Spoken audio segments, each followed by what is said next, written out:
nos vemos en un espejo, surge la imagen nuestra en ese vidrio, en ese espejo, surge la imagen nuestra. Entonces, cuando dice criados a su imagen y semejanza, entiéndase que Dios capacitó al hombre para que tuviera pudiera reflejar esa imagen de los atributos de Dios, que es el amor, el perdón, la bondad, la fidelidad, lo que es la razón, lo que es la personalidad, lo que es el intelecto, lo que es el relacionarse, lo que es escuchar, lo que es hablar. Si vemos esto en comparación de la otra creación, veamos la creación diríamos, de las estrellas, de todo ese mundo planetario. Veamos la creación de la vegetación, veamos la creación de los animales. Ninguno de esa creación puede amar. Tienen instinto, por lo menos los animales tienen un instinto que uno dice cómo ama a su cría, pero es un instinto, no es tanto el amor. Y sucesivamente. Pero el hombre sí tiene, a la verdad, algo que se desprende de Dios, que es el poder amar. Entonces es totalmente diferente a las demás creaciones. El hombre, dada ese reflejo de esa imagen, puede perdonar. El hombre puede ser fiel. El hombre puede pensar. El hombre puede razonar. El hombre puede tener su personalidad. Y puede también escuchar y puede hablar. Es decir, toda esa gama, y que pues por supuesto es mucho que eso, o más que eso, todo eso le permitía al hombre tener los insumos para que éste fuera un buen mayordomo, para que éste pudiera desarrollar su tarea como sería que la desarrollaría Dios con todo esto. Es decir, no lo deja desprovisto para que fuese su mayordomo, para que fuera su imagen, para que fuese su representación en esta tierra. No lo deja, es decir, no solo hace el muñeco, le da vida y le dice guarda este lugar, sojuzgarlo, que es lo mismo gobernarlo. No, sino que le transmitió su imagen, le transmitió sus atributos, diríamos, en el nivel que nosotros lo tenemos. Nosotros tenemos la capacidad de amar, tenemos la capacidad de perdonar, tenemos la capacidad de la fidelidad, tenemos la capacidad de, hermanos, de pensar, tenemos la capacidad de relacionarnos, de escuchar, de hablar, que es lo que ninguna otra creación tiene. Entonces el punto es que Dios le dio lo que es esta posición para que se desenvolviera. Le dio los insumos, le dio su imagen. De ahí es donde pudiéramos pensar, hermanos, si el hombre hubiera sido obediente, realmente no hubiésemos caído en el hoyo que pues nos tocó caer. Si el hombre hubiese sido obediente y hubiese cumplido la misión que se le otorgó, por lo menos diríamos, vaya, que eso es producto de la caída, pero no estuviera el planeta como en las condiciones que está. O sea, las condiciones que está el planeta condiciones terriblemente agonizantes. La misma creación dice, gime por la redención. Está refiriendo que el mismo planeta, la misma naturaleza, se siente terriblemente abandonada por el hombre.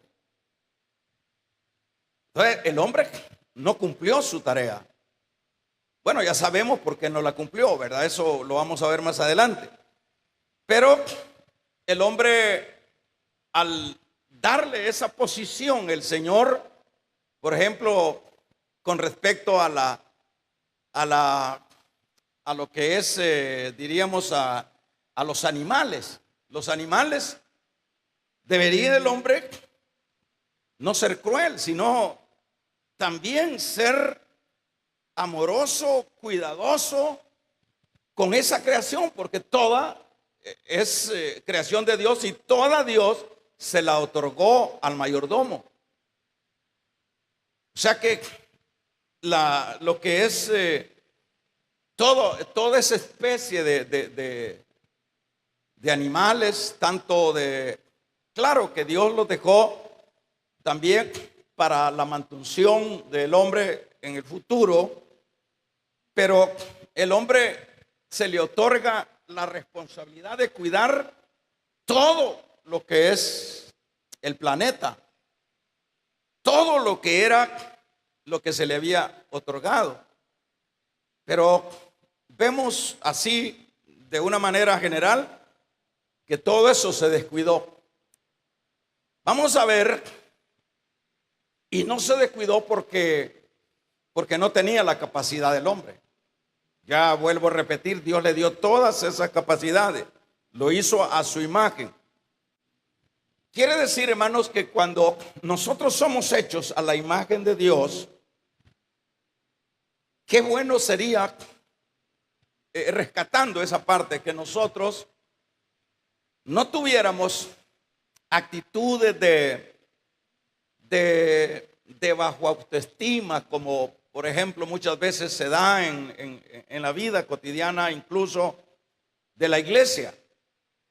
Cuando nosotros nos remontamos a que fuimos creados a esa imagen y que recibimos esas virtudes de parte de Dios, debíamos en los momentos difíciles, en los momentos de valles, de desilusiones, nosotros deberíamos de remontarnos al saber que nosotros hemos sido hechos a la imagen de Dios. No es una cosa sencilla. Claro que la imagen la hemos desfigurado, pero eso no quiere decir que en el caso puramente particular de la iglesia, nosotros vivamos en una condición de derrota por las circunstancias que nos rodean. Yo digo que es rescatable el que cuando nosotros nos vamos a la Biblia y vemos que estamos hechos a la imagen de Dios, decir, hombre, no soy cualquier cosa, no soy un animal, no soy una estrella, no soy, imagínense la gloria de una estrella, la gloria de los planetas, la gloria, es decir, en términos así comunes. Pero nada de eso puede compararse a la posición del hombre.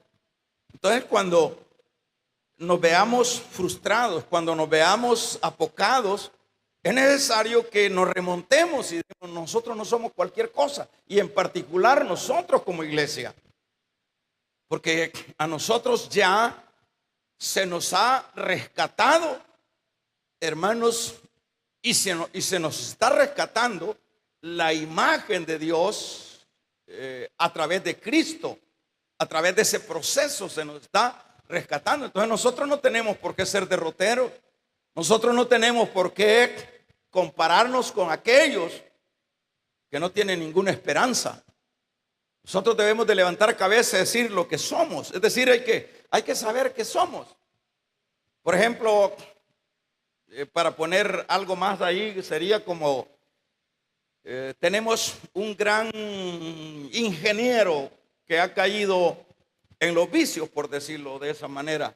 Ese gran ingeniero que hace puentes y que hace cosas extraordinarias, el hecho mismo de saber que fue una persona que logró una posición de altura con respecto a lo académico, ese hombre que está hundido ahí en esos vicios debería de remontarse en la posición que él logró y surgir de ahí, de ese hoyo, ¿verdad? Decir, no, yo soy un gran profesional y porque he caído yo me levanto. Es decir, para que nos serviría esto como ejemplo para aquellos hermanos que estamos como con ganas de ponernos el lazo, con ganas de tirarnos al puente. No, veámonos que somos la imagen de Dios. Regálele ofrenda de palmas al Dios de la gloria. Aleluya. Damos un amén. Ahora vamos a ver, para que sigamos, porque luego terminamos con lo que es el tema. El tema es: Dios advierte al hombre para que no muera. Ese es el tema. Dios advierte al hombre para que no muera. Como decíamos, ya hablamos de lo que es el origen del hombre, ya hablamos de lo que es el propósito de Dios para con el hombre, y ahora estamos hablando de Dios. Dios advierte al hombre para que no muera. Por ejemplo, vamos a ver en este tiempo, para que sigamos la línea, en este tiempo, hermanos, el hombre, ¿en qué tiempo? En el tiempo del jardín, en el tiempo del Edén, en el tiempo cuando Dios colocó al hombre en ese lugar, eran tanto ellos como personas y también los animales eran vegetarianos. Es decir, no todos ellos se les llama herbívoros. Es decir, todos se mantenían de plantas, tanto los animales como también Adán. Por eso es que acá en el versículo número 9 le dice: de toda planta, capítulo 2 y verso 19, dice: de toda planta, de toda Jehová formó un hombre de la tierra, de las bestias del campo. Y en el verso 9 dice, léalo conmigo, dice: y Jehová Dios hizo nacer de la tierra todo árbol que dice delicioso a la vista y bueno para comer. Dejémoslo ahí, bueno para comer. Y eso era con lo que el hombre se empezó a alimentar, de todo árbol delicioso, todas las frutas, todo lo que producía la tierra. Tanto, por eso es que no había violencia, por eso es que no había agresividad, por eso es que el león no se comía el cabro, y sucesivamente pues Dios se encargaba o se encargó de que todo ser que se movía o viviente se sostuviera, se mantuviera o se alimentara con lo que es, en este caso, hermanos, la vegetación. Tengamos una idea, detengámonos un poquito. ¿Qué cosas tan importantes son estas? Porque nos hace remontarnos. ¿Cómo es esa maravillosa creación de Dios? Cómo Dios, bueno, adecúa, armoniza toda esta creación de la manera perfecta para que no hubiese violencia, para que no hubiese nada de que el uno matara al otro. Eso es lo que nos dice este versículo número 9 del 2. Ahora, esto cambió. ¿Cuándo cambió esto? Esto cambió cuando ya el hombre falló a Dios. Claro que estoy remontándome más adelante, pero en el capítulo número 9, verso 1 al 7 de este mismo libro, vemos que ya la cosa cambió. ¿En qué sentido cambió? Cambió y bendijo Dios a Noé y a sus hijos y le dijo: fructificad y multiplicaos y llenad la tierra. Y el temor y el miedo de vosotros estarán sobre todos los animales de la tierra y sobre toda ave de los cielos, en todo lo que se mueve sobre la tierra y en todos los peces del mar. En vuestras manos son entregadas. De todo lo que se mueve y vive, ¿o será que dice? Verso 3, ¿para qué? Para tu comida. La cosa cambió. Mire cómo van cambiando las cosas cuando el hombre las descompone. Mire cómo van alterándose todo lo que, bueno, Dios ha hecho. Alguien de nosotros podemos preguntarnos, bueno, pero si Dios creó todo, hizo todas las cosas y Él sabía que esto se iba a dar, entonces la culpa no es del hombre. Ya vamos a ver eso. Pero, ¿qué diferencia fuera, verdad, de que siguiéramos nosotros en ese inicio, estuviéramos buscando camotes, lo que seguimos comiendo? Porque a continuación acá habla de los animales y de toda fruta y de todo árbol vamos a comer, es decir, ya se nos sumó más a la dieta. La gran pregunta es, bueno, aparte de que es porque ya se movió la originalidad de la creación como Dios la hizo, la movió el hombre, ya ahora ya la cosa se cambia de una manera fuerte, porque ya ahora al hablar de comida, de carne, de animales, estamos hablando de agresividad, estamos hablando de muerte. O sea que ya ahora va la muerte. Antes no había muerte, porque no había necesidad de matar a ningún animal para comer, porque los árboles daban la mantención para el hombre. Entonces acá nosotros vemos que dice en ese versículo número 7, la carne con sangre es lo único que le dijo. La carne con sangre no debes de comer. La gran pregunta es, ¿por qué la carne con sangre no puede comerse? Es lo que le dice acá en el versículo 7 del 9 del Génesis. Dice, no podrá comer carne.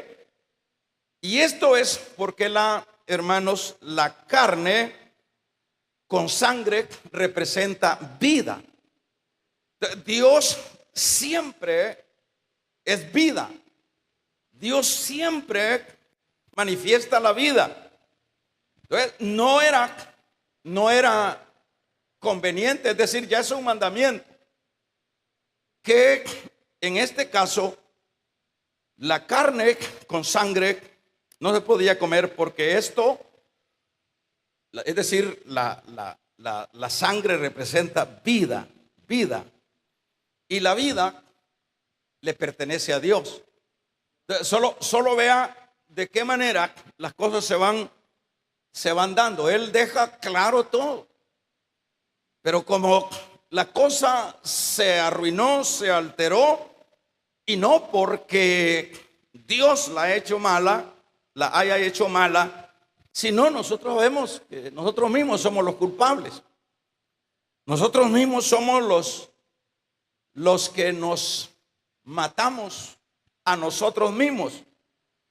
Ahora vamos a ver otro aspecto. Entonces, que quede claro eso, que le quede grabadito, que el Señor mandó allá que no se podía comer la carne con la sangre. Es decir, entonces, ¿en qué quedamos? El animal hay que matarlo, hay que matarlo, pues no hay que comérselo vivo, como algunos se lo comen vivo, ¿verdad?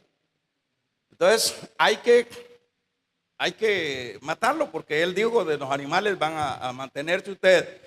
Porque ya en este tiempo, ya el hombre, dadas las faenas, ya necesitaba carne, que son proteínas y todo lo que depende de la carne para poder aguantar. Dios es sabio. Entonces, es más, aquí fue tan consecuente el Señor que dice, bueno, lo voy a dejar siempre siendo vegetarianos. Pero no, dice, las condiciones ahora de ellos, porque cuando usted se recuerde que cuando los sacó del huerto, bueno, Dios no maldijo al hombre, hay que tener mucho cuidado. Dios maldijo la tierra. Maldita la tierra por causa tuya, ¿verdad? Ahora la tierra que te producía grandes frutos, ahora te va a producir cardos y espinos.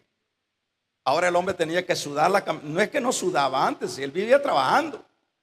Porque ese es otro error de decir que después de que el hombre salió de ahí es que el hombre se empunchó, es decir, se armó para entrar y ir al trabajo. No, el trabajo se lo dejó el Señor desde que lo creó. Sea mayordomo. Un mayordomo es una persona que va a ingeniársela, que se va a trabajar, que va a producir, ¿verdad? No es que lo dejó sin actividad. La diferencia es que en ese jardín todo se pegaba, hermano. Esa era la diferencia. Se sembraba un árbol, no necesitaba abono.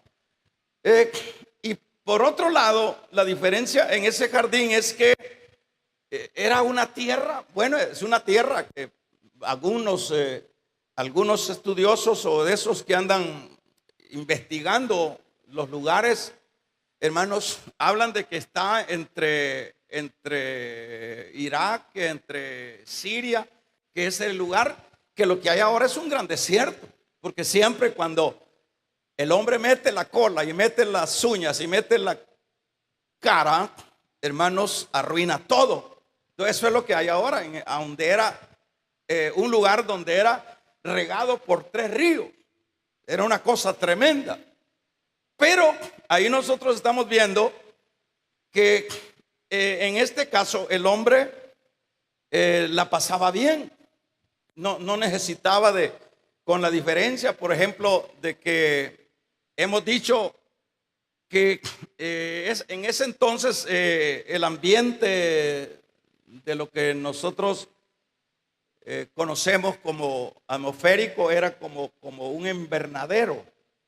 O sea, el hombre todo le funcionaba, y es más, en ese invernadero se fatiga menos la gente. O sea, él tenía su fatiga, pero no era la comparación cuando lo sacaron del huerto, cuando lo expulsaron. Fue una tremenda expulsión que le hicieron. Lo expulsaron y le dijeron, largo de acá, y después vamos a ver ese aspecto. Lo expulsaron y la condena que le cayó a la tierra, le dijo, esta tierra la arruinaste vos mismo, y por ende esta misma tierra lo que te va a producir ahora es cardos y espinos. Entonces ahora ya no hay invernadero, ahora ya no es solo de sembrar, ahora tenés que rebuscarte, ¿verdad? Todo eso es bueno saberlo. ¿Por qué es bueno saberlo? Porque de esa manera nosotros vamos valorando lo que Dios ha hecho para nuestras vidas, ¿verdad? Entonces aquí lo que nosotros tenemos también es ese aspecto, ¿verdad? También Dios les manda a multiplicarse. Verso 28 del capítulo número 1. Quiere decir que Dios, cuando le dice fructificar, llenar la tierra, le dice en esa parte, fructificad y llenad la tierra. Hermanos, en este caso, dado de que el Señor, esa es una de las asignaciones o de los mandatos también que hace para con el hombre. Pensemos un momento, detengámonos un segundo ahí. Quiere decir que Dios, o Adán más bien, y su mujer allí en ese jardín, como el plan de Dios era el multiplicarse, dicho de otra manera, llenar la tierra.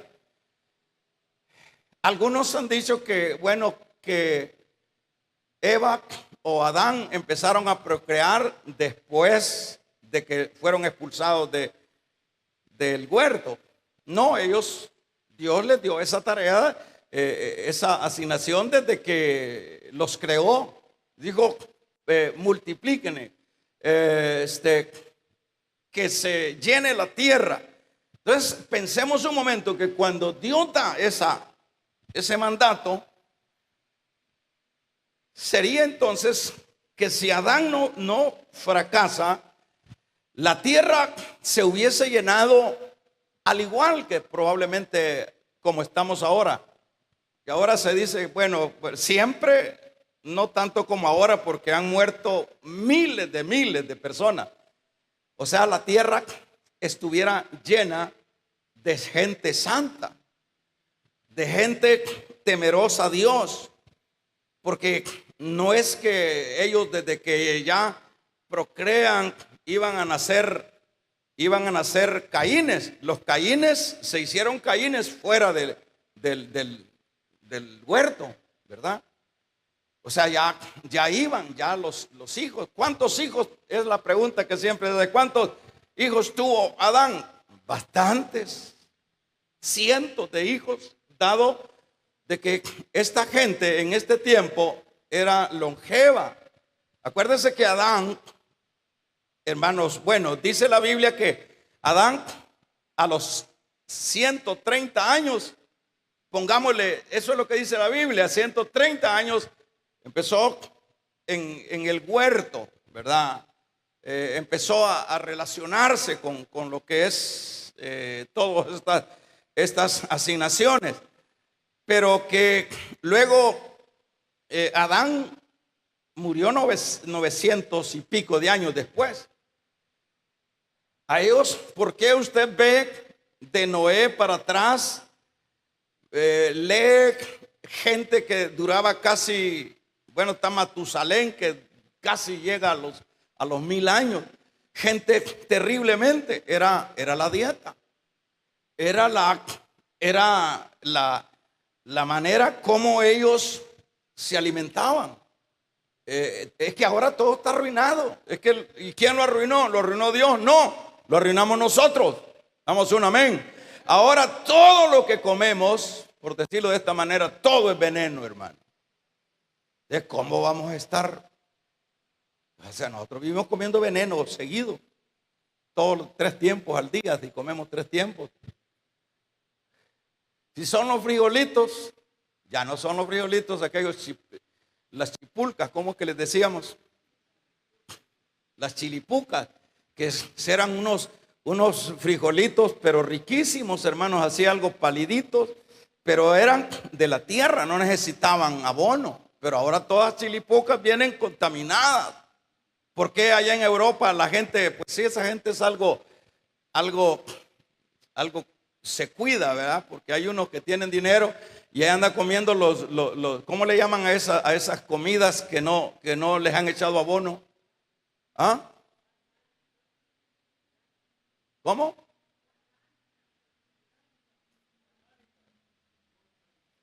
Orgánica. O sea, ¿por qué? Porque todo lo que no es orgánico es veneno. Entonces nosotros mismos, entre más comemos, más nos estamos envenenando. Así que ayune más, hermano. Vamos a regalarle ofrenda de palmas al Dios de la gloria. ¿Por qué? ¿Por qué, hermanos? Porque todo está contaminado. Si este pollo, yo me lo como pero cuando me acuerdo que he visto unos videos cómo los hacen en unas máquinas, les meten unas inyecciones y así se infla de asco eso. Dios mío. Y eso le da duro uno al pollito. Todavía, ¿verdad? Se puede. ¿Qué vamos a comer? Váyase usted a los lugares, establecimientos de comida, lea todo azúcar, todo gluten, todo, o sea, un montón de cosas venenosas. Y ahí estamos nosotros. Y mire, nosotros, bueno, para echarle al café le echamos 3 cucharadas de azúcar. Veneno. Damos un amén. Vamos a regalarle ofrenda de palmas al Dios de la gloria. Veneno. Por lo menos, hermanos, dejemos. Por lo menos si ya medio sabemos que es veneno, deje de echarle veneno a lo que se va a comer, hombre. Nos echamos una gran gaseosa de esas que herven, veneno. Entonces solo voy a tomar fresquito. Si esos que venden fresco le venden más azúcar que fresco. Entonces, ¿cómo estos estómagos van a bajar si es que les estamos metiendo todo lo contrario? Y las hermanitas, me voy a poner a dieta, ¿y cómo? Entonces vamos a comer de esos alimentos que no se me quedó el nombre. No, esos alimentos son caros. ¿Por qué la gente, por ejemplo, cuando yo era pequeño, yo me recuerdo que, bueno, como todo era natural, hasta la dentadura, hermano. Por ejemplo, bueno, yo fui, casi todos mis hermanos, todos sí, porque no conocía eso de zapacha para los niños.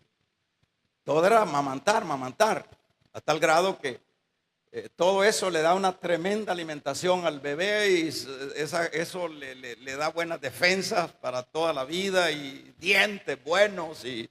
Pero ahora todo está arruinado. Entonces, ¿quién arruinó la cosa?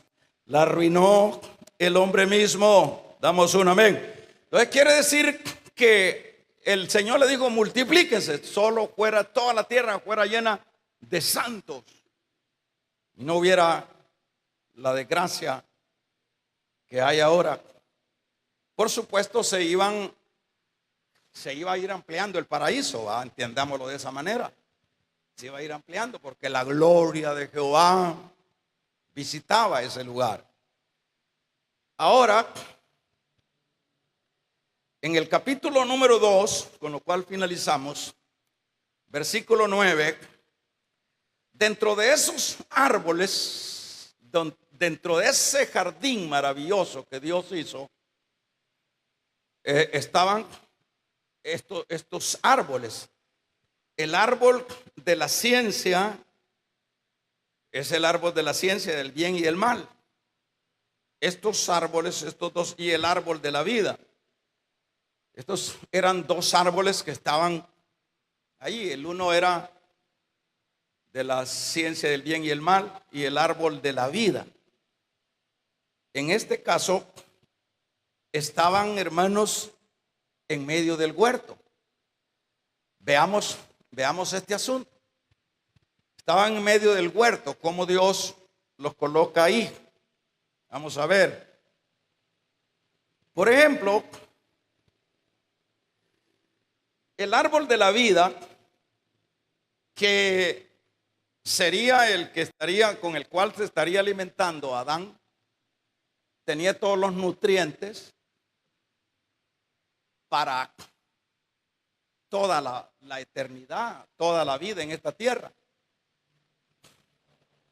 Porque acuérdese que Dios nos hizo a nosotros aquí en la tierra, y el paraíso o el cielo que nosotros mencionamos siempre va a ser una tierra, porque somos terrícolas. En este caso, el árbol de la vida tenía, como decíamos, todos los nutrientes para que esta gente no se muriera. Todos los que iban naciendo de Adán y Eva.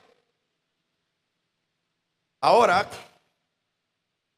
Dios le dijo, fíjese bien, por eso decíamos a manera de tema, la advertencia. Dios le dijo que de todo árbol podía comer, menos del árbol de la ciencia del bien y del mal.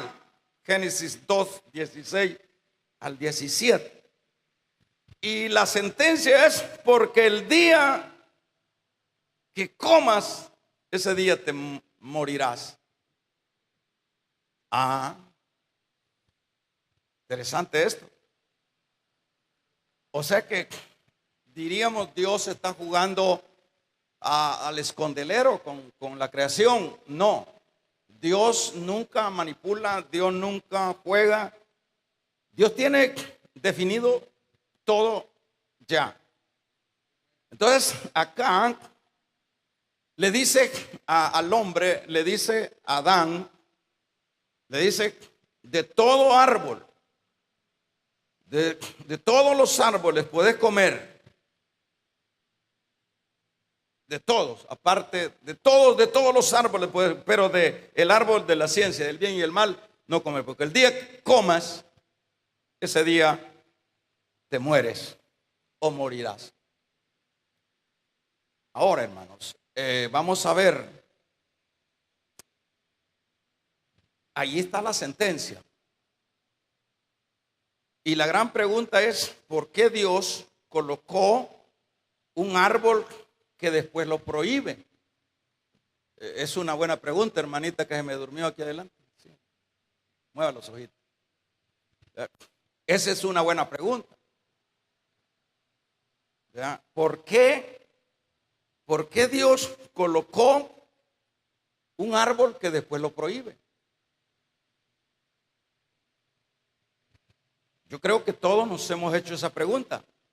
Bueno, yo no me la he hecho porque yo sé que Dios todo lo que hace es bueno. Es más, todo lo que está en la creación decía, y es bueno en gran manera. Todo lo que Él hacía era bueno en gran manera. Entonces, viene esta prohibición. Lo que Dios quería, hermanos, es ver la obediencia.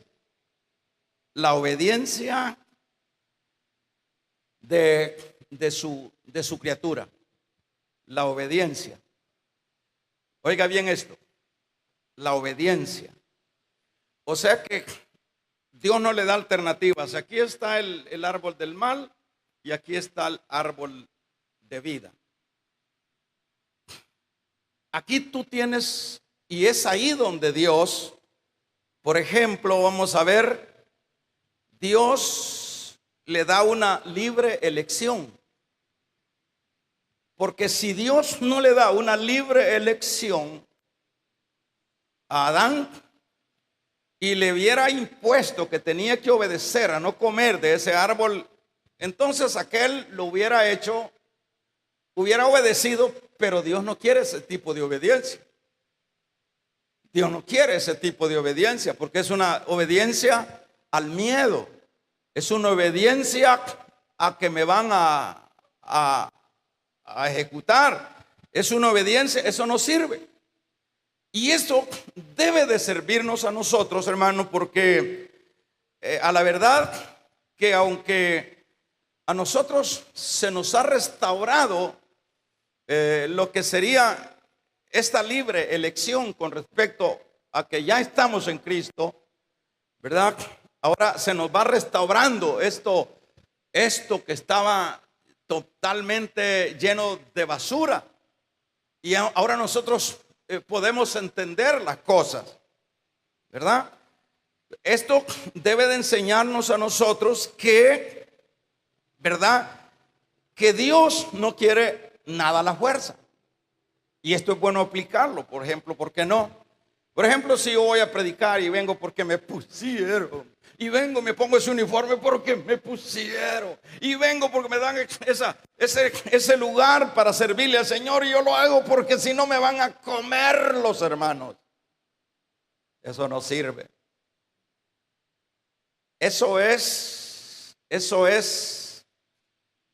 cosa que no la recibe Dios. Por eso es que dentro de la vida espiritual, hermanos, el principio persiste. ¿El principio de qué? Persiste el principio de que tú no tienes que obedecerme por miedo, tú tienes que obedecerme porque estás convencido, estás completamente sabedor de toda la gloria y de toda la bendición que yo te he otorgado. de todo lo que tienes derecho. Y eso es así, porque debería de ser que cuando uno ve todo lo que Dios le ha otorgado, no necesitaría, hermanos, que lo rueguen a uno. No necesitaría, ¿verdad? Es decir, ese es el principio que se sigue manteniendo. Aun cuando pasen ya 6,000 años de historia, se sigue manteniendo que de gracia, amén, amén, de gracia que recibimos. Levanten la mano los que hemos recibido de gracia. ¿Y por qué no damos de gracia? ¿Por qué no regalamos una ofrenda de palmas al Señor? ¿Por qué no damos de gracia? ¿Por qué todo es para que no nos regañen? ¿Por qué todo? O sea, el principio se mantiene. El principio, ¿por qué puso Dios el árbol del mal? Él no lo hubiera puesto. ¿Por qué lo puso y después está prohibiendo? Porque quería ver la obediencia. La obediencia. Y como decíamos, le dio libre elección en ese momento a Adán. Porque Adán en ese momento tenía un libre albedrío. Pero ahí está Adán, pues, lo que hizo, decidió, mire qué decisión es.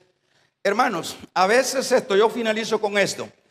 A veces están las bendiciones, uno actúa, no difiere de los niños. Al niño se le dice: no metas el dedo ahí en ese enchufle, te va a agarrar la corriente. Es lo primero que hace. Al niño se le dice: no vayas ahí porque ahí te va. Es lo primero que hace. Mire qué testarudo es el hombre. Y no es porque Dios lo hizo testarudo, es porque el hombre, hermanos, es insaciable. No quiere centralizarse en las bendiciones, no quiere ver lo que ya Dios le ha dado. Es que lo que Dios nos ha dado no tiene comparación. Lo que Dios nos ha dado, dijo, ojo, cosa que, hermanos, que ojo no vio, ni oído oyó, ni ha subido a corazón de hombre, son las cosas que Dios tiene preparado para los que aman su venida. Pero no tenemos capacidad de ver la riqueza. Adán no tuvo la capacidad de ver la riqueza. Quería más. Igual que el matrimonio, el hombre tiene su buena mujer y anda buscando otra vieja que no tiene nada que ver con su vida. Amén. Tengo un amén. No, pero es que yo leí en el proverbio que las aguas ajenas son más dulces. Arrepiéntase, ¿verdad? Esa viejita es la suya. Esa hermanita, aunque esté toda canteadita, amémoslas. Damos un amén. Y usted no tiene que estar viendo a otros opuestos, otras personas ahí apuestas. Vea a su marido. No importa que esté también desnivelado, véalo. Es la riqueza de Dios que nos ha dado para que disfrutemos la vida, hermanos, mientras estemos en esta tierra. Hermana, tírele corriente a su marido. Póngasele coqueta a su marido. Ahí andan coqueteando afuera con la nagua bien apretada allá en la oficina para que el viejo mujerero gerente se la conquiste. Apriétesela, pero para su marido. Sería bueno cuando lleguen de trabajar. Mira, me voy a poner bien changaos. Ajá. Pero ¿qué es lo que hace? Se desmantela más de lo que está desmantelada y el hombre ni voltea a ver, pues. O sea que tenemos la riqueza de Dios. El evangelio es la riqueza más grande. No hay, se llama las buenas nuevas. ¿Cuáles buenas nuevas? Las noticias que hay en este mundo son de desgracia, son de miseria, son, hermanos, de dolor. Pero el evangelio son buenas nuevas. Vivamos para el evangelio. Disfrutemos el evangelio. Obedezcamos a Dios en gratitud, porque de gracia hemos recibido. De gracia aprendamos a dar. ¿Estamos de acuerdo? Que se oiga un poderoso amén. Así que ya don Adán, no es Adán el que pecó, aquí fue la señora. La señora, por eso es que Pablo dice, no le permito. Allá andan unos peleando, allá andan unas mujeres peleando. No, es que son machistas esos hombres que dicen que las mujeres no pueden ser pastoras. No, la Biblia es la que dice. La Biblia es la que dice, no le concedo a la mujer hablar en público. Es decir, enseñar. ¿Por qué dijo Pablo? Porque fue la mujer la que falló, dice, textualmente lo dice, fue la mujer la que falló. Así que no hay que andar muy de buena gente, dice Pablo. Vaya y nos arruina más de lo que estamos arruinados. Porque ¿qué es lo que pasa? Una mujer, hermanos, regañando a hombres en un púlpito, se ve feo. Y en la lógica usted puede ver, y no estoy en contra de las hermanas que andan predicando. Yo estoy hablando de ministerios,